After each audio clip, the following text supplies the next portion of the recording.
So, good evening, everyone. So, we're going to talk about Echo Sounder operational controls. So, first, ato sa unahon kung unsang Echo Sounder.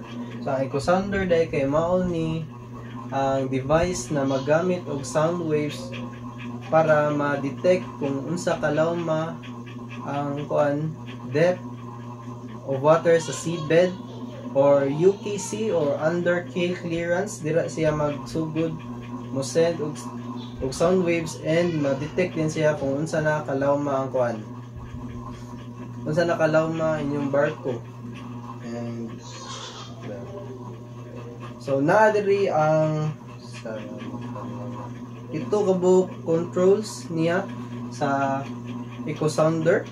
So first natay gain. Gain ensures you don't miss weak bottom echoes in shallow or deep water, reducing the risk of grounding. So, ang niya is ma-adjust ang sensitivity or ang receiver niya sa kalawmon kung naay maapil na mga bato or like mag-ali sa echo sounder sa sound waves, and pwede siya ma-adjust ang strength niya. Mao na ang gamit sa gain. Ang range is muset siya o 50 meters to 200 meters. So, ang gamit niya sa range is pwede niyo ma-adjust kung unsa ka law may mong gusto, kung unsa na mo kalam para ma-detect niyo o kung asa na mo. Next is phase.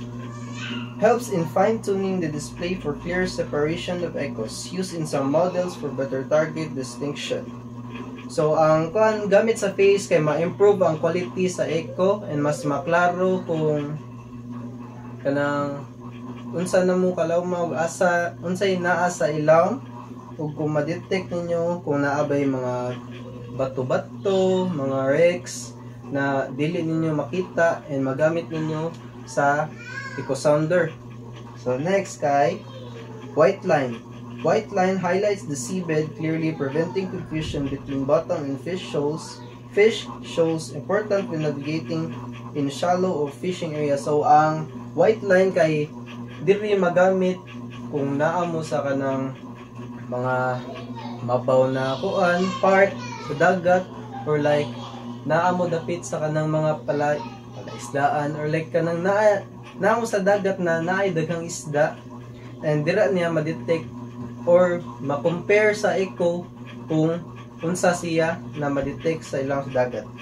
So next is time varied gain or TVG.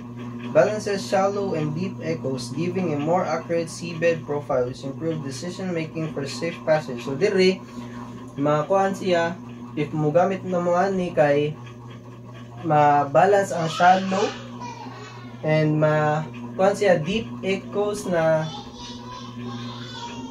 o kung dira ninyo may bawaan kung lawom na ba kayo mo, and dira ara sa di nyo makuan may bawaan kung sakto ba nyo mabuhat or inyong decision making. Kay kung mogamit man yung time varied gain kay makakuan man ninyo kung lawom ba mo or naara mo sa imabaw. Gradually increases receiver sensitivity with depth to compensate for signal weakening. So shallow and deep echoes appear balanced. So mao na ang time varied gain. So mao na siya tanan. Thank you.